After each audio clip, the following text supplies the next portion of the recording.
Where is the tree's heart? This could sound like the beginning of a love poem, or maybe part of a COA student's commentary on a painting. But it's actually a question that I got from a 6th grader during my senior project in Northern Canada. We were about an hour from the community, and it was at one of the school's camps. This young girl was sitting up in a tree, looking down at me, quite seriously wanting to know where the tree's heart was. I looked up at her. She was waiting for an answer. I thought, what should I say? What should I tell her? I could have said, well, kid, biologically speaking, trees do not have this muscular organ you speak of, but as vascular plants, they do have a form of circulatory system. But knowing this girl had spent 6 years in a mainstream school system, I worried she might have been trained to let such a clear-cut answer extinguish her curiosity. She might have just said, oh, and continued to climb the tree. I wouldn't have had to worry if she was a kindergartner.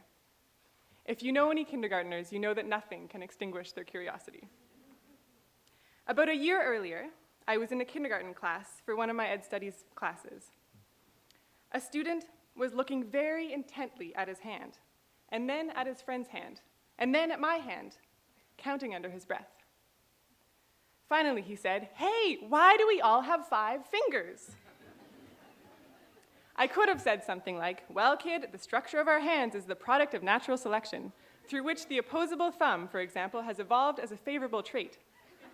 Or I could have said, well, kid, not all humans have 5 fingers. Think about the 6-fingered man in Princess Bride, for example. I know that I would have still gotten many, but whys, and how comes, and how could the 6-fingered man find gloves that fit him? I'm sure that many COA classes throughout our history have also pondered about trees' hearts and the anatomy of our hands. What I find harder to imagine is any of our professors giving us one of those, well, kid, the world is like this type of answers. Because I think that many of us came to COA because we knew that learning was more than that. In searching for answers about trees' hearts or hands, we would do it quite like a kindergartner, with a flood of many more questions. But does the concept of a heart and what it means to be a tree not change across cultures? And what exactly was the historical context which gave rise to the theory of natural selection? Or how would third-wave feminists interpret the story of Princess Bride? If you are thinking, wait a minute, after all we've invested into the education of our daughter, son, niece, nephew, friend, are you telling me that they are still asking questions like a kindergartner? I can assure you that yes. Our questions might just sound a little bit more intellectual. We still have the curiosity of kindergartners precisely because COA hasn't fed us answers. Instead, we've been asked many times, well, what do you think? This can be frustrating. After all, answers are a good thing. We crave them, we need them. They give us direction. They help us decide how to actually do things.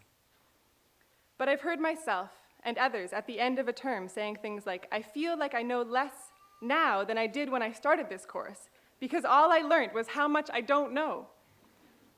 So if we had questions to begin with, and still have questions now, you might be wondering, what has been the value of these 4 years?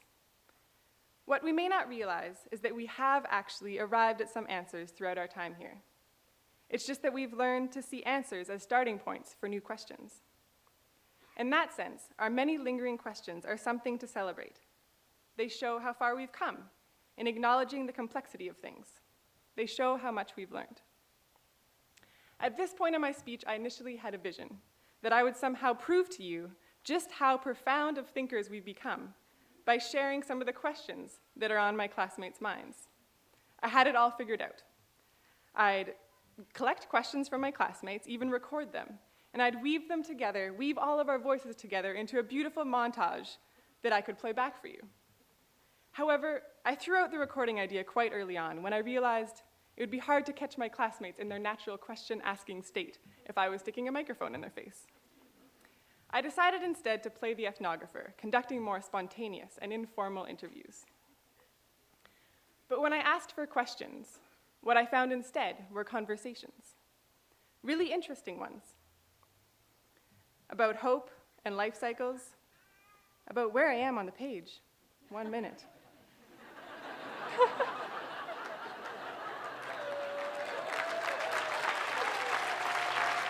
Here I am. Okay. About hope and life cycles, about motivation and community, about boundaries between cultures, human ecology and chickens, about what it takes to change people's minds. And every time I sat down to try condensing a conversation into a single question that would represent what was on my classmates' mind, I found it impossible. So my plan failed. Looking at my scribbles, I realized what was making it so hard. Our conversations hadn't been a series of isolated questions that any one of us could take credit for. That's not what we've learned to do here. Our classes and conversations might start with single questions, but they quickly evolve into something else altogether, as each of us add partial answers, which then become kindling for more questions. It's through this collaborative questioning and answering that our collective understandings grow. So I realized that we haven't just become better question askers.